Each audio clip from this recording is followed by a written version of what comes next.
नमस्कार दोस्तों, आप सभी का स्वागत है हमारे इस विशेष कार्यक्रम में जिसका नाम है साहित्य सरिता। दोस्तों, हर लेखक अपने लिए लेखक है, वो अपने किए लेखक है, वो अपने चाहने से लेखक है। अगर वो किसी परिस्थिति से जूझता है तो वो एहसान किसी दूसरे पर नहीं, वो खुद अपनी कलम पर करता है। एक अच्छी कलम मूल्यों के लिए लिखती है, मूल्यों के दावेदारों के लिए नहीं। दोस्तों, ऐसी एक बहुत महान लेखिका हमारे बीच आई जिनका नाम था कृष्णा सोबती जी। उनकी रचनाएं दोस्तों एक अद्वितीय चुनौती भी थी।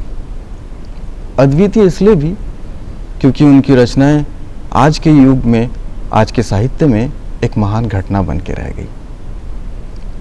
तो दोस्तों, कृष्णा सोबती जी के बारे में बात करने के लिए और उनकी रचना के बारे में बात करने के लिए हमारे साथ मौजूद है डॉक्टर सत्या उपाध्याय। मैम, बहुत बहुत स्वागत है आपका। नमस्ते। मैं इनके बारे में बता दूं कि आप कैलकाटा गर्ल्स कॉलेज की प्रिंसिपल हैं। आपने दिनकर पर पीएचडी की है। आपको अवधी लोक संगीत में काफ़ी रुचि है, पठन पाठन और लेखन। आपकी दिनचर्या का विशेष अंग है साहित्य पर रुचि रखना, उनके बारे में जानना और उन पर विशेष ध्यान रखना। तो मैम, सबसे पहले मैं आपसे ये जानना चाहूँगा कि कृष्णा सोबती जी के बारे में थोड़ा आप संक्षिप्त में हमें कुछ बताएं। जी बिल्कुल।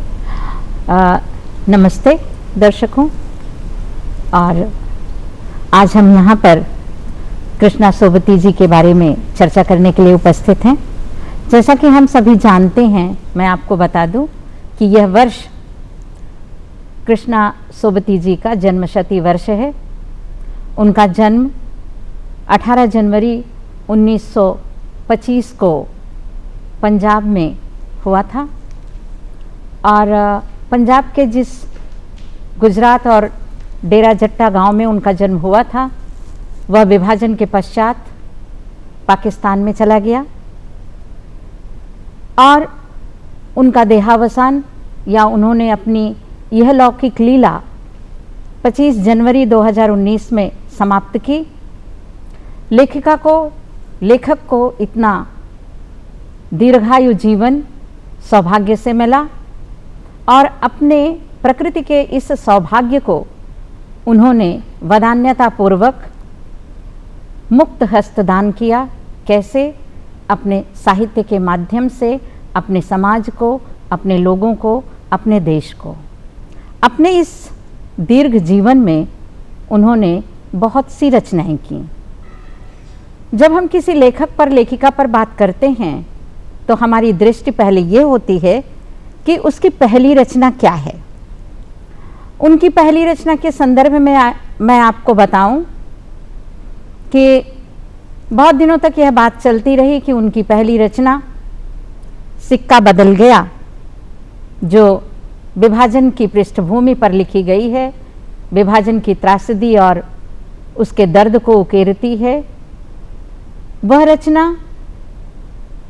1948 में लिखी गई, लेकिन जब उनकी कृति बादलों के घेरे प्रकाश में आई तो उसमें उन्होंने 1944 की अपनी रचना लामा को अपनी पहली रचना बताई। उन्होंने अपने पूरे जीवन काल में 10 उपन्यास लिखे, जिनमें डार से बिछुड़ी, मित्रों मरजानी, जिंदगी नामा, ये बहुत प्रमुख उपन्यास हैं। उनका एक कहानी संग्रह बादलों के घेरे है, जिसमें 24 कहानियां हैं। उन्होंने कहानी और उपन्यास के अतिरिक्त हम हसमत नाम से अपने जीवनानुभव को भी 3 भागों में संकलित किया है, 3 भागों में लिखा है। सोबती एक सोहबत नाम से उन्होंने अपनी रचनाओं के प्रमुख मूल बिंदुओं और अपनी विचारधाराओं को उसमें अंकित किया है, संकलित किया है। और शब्दों के आलोक में उनकी एक रचना है सोबती वैद संवाद, उनकी एक रचना है। और उन्होंने रिपोर्टाज भी लिखे हैं लद्दाख की यात्रा का संस्मरण, आख्यान बुद्ध के कमंडल के नाम से। तो इतनी रचनाओं को लिखते लिखते, जैसा कि मैंने पहले ही आप लोगों से कहा कि कृष्णा सोबती जी को कर्मरत एक दीर्घ जीवन प्राप्त हुआ था, तो इस अपने दीर्घ जीवन में उन्होंने समाज को, अपने देश को, अपने राष्ट्र को, अपने लोगों को इतनी रचनाएं दी और उन रचनाओं के माध्यम से वे अपनी, आपने जैसे पहले कहा कि कोई लेखक लिखता है अपने लिए लिखता है और उसका वो जो जीवट होता है, जिंदगी को जीने का उसका जो तरीका होता है वो उसमें प्रकट होता है। जब व्यक्ति रूप में हम बात करें, ये तो उनकी रचनाओं के संदर्भ में था, और व्यक्ति रूप में यदि हम बात करें तो उनके पिता गवर्नमेंट ऑफिसर थे। उनकी शिक्षा दीक्षा, प्रारंभिक शिक्षा दीक्षा दिल्ली और शिमला में हुई और उन्होंने अपना कॉलेज पूरा किया था लाहौर के फतेहचंद कॉलेज से, और ये जगह जो है अभी वर्तमान में हमारे पाकिस्तान में है। हम जब शुरुआती दौर में देखते हैं, जो कहा जाता है ना कि होनहार बिरवान के होत चीकने पात, तो 22-23 साल की उम्र में जो रचना कृष्णा सोबती जी ने हमारे साहित्य को दी है, चाहे वह लामा हो या सिक्का बदल गया हो, ये दोनों रचनाएं कभी एक भी नज़रिया से, चाहे वो कथा बुनावट की दृष्टि हो या शिल्प की दृष्टि हो, ऐसा नहीं लगता कि किसी लेखक की, लेखिका की, कहानीकार की, कथा लेखिका की ये पहली रचना है। इसी संदर्भ में एक और मज़ेदार बात का उल्लेख मैं करना चाहूँगी कि अपने एक संस्मरण में उन्होंने लिखा कि अज्ञेय जी को देखकर मुझे ये बहुत चाहत थी कि मैं भी लेखक बनूं, मुझे भी लेखक बनना है। अज्ञेय जी उनके घर में बैठे हुए थे और उन्होंने कहा कि मुझे भी लेखक बनना है। तो अज्ञेय जी ने उनसे पूछा कि क्या आपने अपनी कोई कहानी लिखी है, क्या लिखा है? तो उन्होंने कहा हाँ, मैंने एक कहानी लिखी है, और वो कहानी सिक्का बदल गया कहानी थी, जिसको उन्होंने अज्ञेय जी को दिया। और बतौर लेखिका, लेखक या कृष्णा जी के, उन्होंने कहा कि मैंने जब देखा, जिसका बाद में मैं आप लोगों से और बात करूंगी, कि उन्होंने देखा और जब वो कहानी छप कर आई कि कहीं भी उन्होंने, ये वो कहती हैं बकौल, कि कहीं भी उन्होंने हमारी रचना में बदलाव नहीं किया, हमारे शब्दों में बदलाव नहीं किया, हमारी अभिव्यक्ति में बदलाव नहीं किया। एक बड़े लेखक का बड़ा परिचय उस दिन उन्हें मिला था। जी। तो मैम, आपने अभी इतनी सारी बातें बताई हमें कृष्णा सोबती जी के बारे में, उसमें एक उपन्यास का नाम भी आया, हाँ, बादलों के घेरे। हाँ, 50 के दशक में बादलों के घेरे काफ़ी चर्चित रहे और उसे आज भी एक आध्यात्मिक संज्ञा दी जाती है घटनाओं की। इसके बारे में आप थोड़ा हमें कुछ बताएंगे? बादलों के घेरे पहले जब प्रकाशित हुई थी, तो ये जो संकलन है, जिसका प्रथम संस्करण जो निकला वो 1980 में निकला। उसके पहले संभवतः वो एक पत्रिका में निकला था, बादलों के घेरे, और एक वो लंबी कविता है। और ये एक लंबी कविता नहीं, लंबी आख्यायिका है, कथा है। और इस कथा में यदि हम देखें तो कथा बहुत कम है। कथा इतनी है कि एक व्यक्ति, कथानायक, जिसका नाम रवि है, वह सैनिटोरियम में है, वह रोगग्रस्त है, क्षय रोग से ग्रस्त है, और वो भुवाली के कॉटेज में रहता है। उसकी शादी हो चुकी है, उसके बच्चे और उसकी पत्नी उससे मिलने आते हैं और वो उससे दूर से देखकर चले जाते हैं। तो ये घटना उसके मन को इतना अधिक छूती है कि वो फिर अपने जीवन की एक घटना को याद करता है, और पूरी फ्लैशबैक में चलती है कथा कि वो शुरुआत ही होती है कि मैं बिस्तर पर लेटा हूँ, मैं बैठा हूँ, और तो वो याद करता है कि मन्नो नाम की उसकी बुआ की एक लड़की थी जो क्षय रोग से ग्रस्त थी, और वो भी उसी कॉटेज में रहती थी जहाँ अभी वो है। और हम सभी जानते हैं कि वो एक ऐसा समय था जिसको यदि क्षय रोग हो जाता था तो लोग उसके घर नहीं जाते थे, उसको छूते नहीं थे, उसका छुआ पानी नहीं पीते थे। और हमारी आज की जनरेशन, ये जो 2 साल का लॉकडाउन चला, उसके माध्यम से ये समझ सकती है कि सोशल डिस्टेंसिंग, चूंकि हम तो ये पूरे वर्ल्ड वाइड सोशल डिस्टेंसिंग का पालन कर रहे थे, लेकिन उस समय था कि इस क्षय रोग का कोई निराकरण नहीं था, कोई दवा नहीं थी, इसका कोई इलाज नहीं था। तो ऐसे लोगों को बहुत दूर रखा जाता था।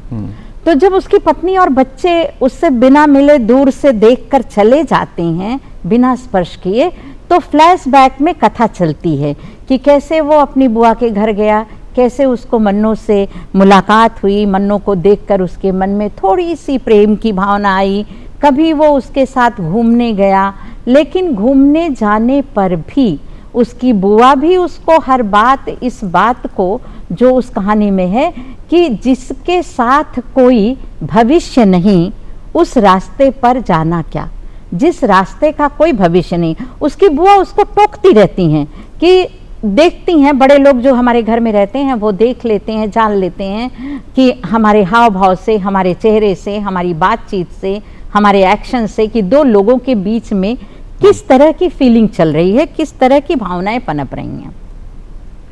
अब वो सोचता है कि जो व्यक्ति इतना अब जीवन में उसके लिए कुछ पाना नहीं रह गया है और उसको आज मेरे लोग, अपने लोग हमको इतनी दूर रखकर चले जाते हैं, तब उस पीड़ा को वो रिलेट कर पाता है मन्नो के साथ। और जो शिल्प के स्तर पर इस कथा की जो क्या कहते हैं ये कृष्णा सोबती जी के शिल्प का महत्व भी है, उनकी शिल्प की अपनी एकात्म अनुभूति भी है, और शिल्प का उनका अपना एक गढ़ाव है कि बार बार उसमें एक पंक्ति है कि जो पगडंडी दिख रही है मेरी लंबी सी बाह में उभरती नसों की तरह चमक रही है। तो पहाड़ी पगडंडी का बाह पर उभरी नसों से उपमा देना, उसका वो बिंब देना, प्रतीक देना, ये एक बड़ी अजीब सी बने एक अनोखी उपमा है। और इस तरह से उसमें वे शब्दों का बार बार द्वित्व प्रयोग करती हैं। द्वित्व प्रयोग मतलब उछल उछल कर, घूम घूम कर, तड़प तड़प कर। तो द्वित्व प्रयोग करने से क्या होता है कि अभिव्यक्ति में एक और गहनता आती है, इस जो अभिव्यक्ति की गहनता है। और एक 25-26 पेज की बहुत लंबी कहानी है, ठीक। तो ये कथा जो लंबी आख्यायिका कथा है वो उसने उस समय की रचनात्मक धारा जो चल रही थी, या कहानी का जो शिल्प था, कहानी का जो गठन था, या कहानी होने का जो मापदंड था, उसको तोड़ता था। और इसी कारण ये एक तो अपने शिल्प के चलते और दूसरे अपने कथानक के फैलाव के चलते ये कहानी जो है उस समय बहुत प्रसिद्ध हुई थी। जी। तो मैम मैं अब अगला सवाल ये पूछना चाहूँगा आपसे कि उनकी रचना प्रक्रिया के बारे में आप थोड़ा हमें बताएंगे कि कैसी रचना कर रही थी, किस हिसाब की रचना थी और किस प्रकार की रचना वो लिखती थी, इस बारे में हम थोड़ा जानना चाहेंगे। जी, मैं दर्शकों को ये बताना चाहूँगी और जो हमारी बातें सुन रहे हैं, यदि हम किसी लेखक की या रचनाकार की रचना प्रक्रिया के बारे में जब जानना चाहते हैं तो उसमें दो महत्वपूर्ण बातें आती हैं। एक तो उसका कथा पक्ष आता है और उसका एक शिल्प पक्ष आता है।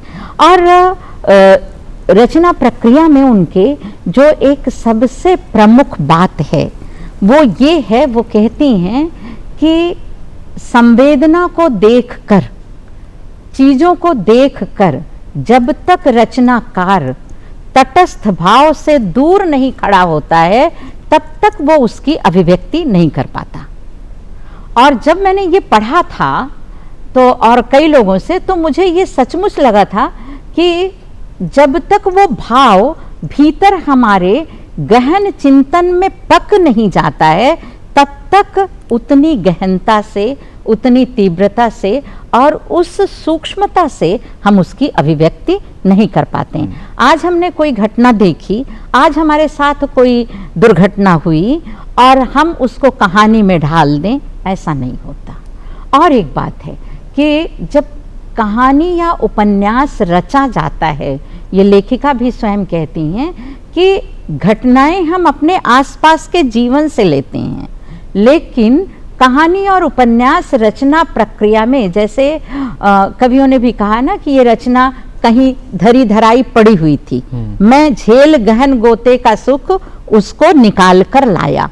तो एक मानसिक रचना प्रक्रिया चलती है और उस मानसिक रचना प्रक्रिया के पश्चात ही हम उसे कागज पर अंकित करते हैं। जैसे अभी हमने पहले कहा कि उनकी एक पहली कविता लामा को, क्योंकि बादलों के घेरे का प्रकाशन 1980 में हुआ है और जो उसमें 24 किताबें हैं, 24 कहानियां हैं संकलित, उसमें सबका ये क्या कहते हैं लेखन समय जुलाई 84, अरे 44, 48, 51 ऐसे लेखिका ने लिख कर रखा है कि जब वो समाप्त हुआ तो क्या कहते हैं कि ये क्या नाम है, सिक्का बदल गया का, और ये प्रतीक में पहली बार निकली थी प्रतीक पत्रिका, जिसका संपादन अज्ञे किया करते थे।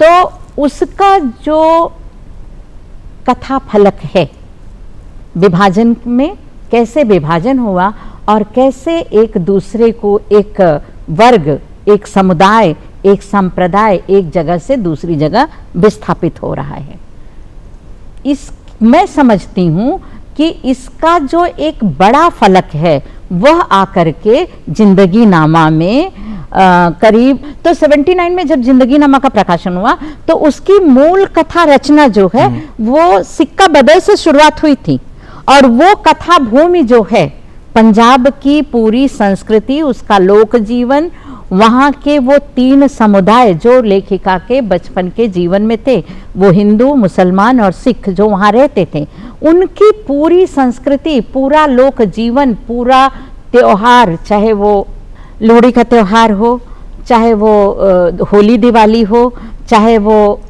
ईद का फंक्शन हो, चाहे वो अजान हो, जो कुछ भी व्यक्त हुआ है उसकी मूल भूमि किंतु सिक्का बदल गया में शुरुआत हो गई थी। इसी संदर्भ में मैं एक बात और बताना चाहूंगी कि कृष्णा सोबती अपने लेखन के प्रति बहुत ईमानदार रही हैं और वो मानती हैं कि लेखक लेखक होता है। अब इसके सोचने की बात है कि लेखक लेखक क्यों होता है। हम साहित्य किसको मानते हैं?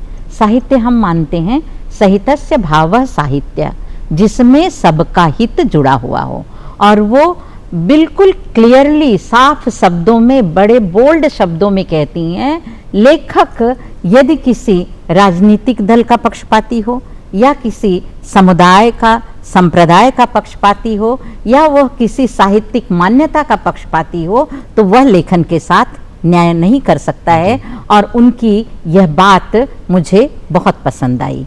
इसी संदर्भ में मैं आप लोगों को एक बात और बताऊं कि कृष्णा सोबती लिख रही थी बहुत जमाने से, लेकिन जिंदगी नामा से जब 79 में जिंदगी नामा का प्रकाशन हुआ और 80 में उनको उस पर साहित्य अकादमी का पुरस्कार मिला, और उसके बाद उनका हमारे साहित्य, हिंदी साहित्य के क्षेत्र में उनका नाम हुआ, उनका वर्चस्व बढ़ा, उन पर बातें होने लगी, वो चर्चा में आई।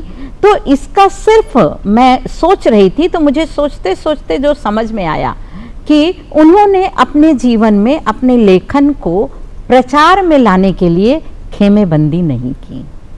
तो मैम आखिरी सवाल ये है मेरा कि उनकी रचनाएं हमें आज के युग में कैसे प्रेरित करती है?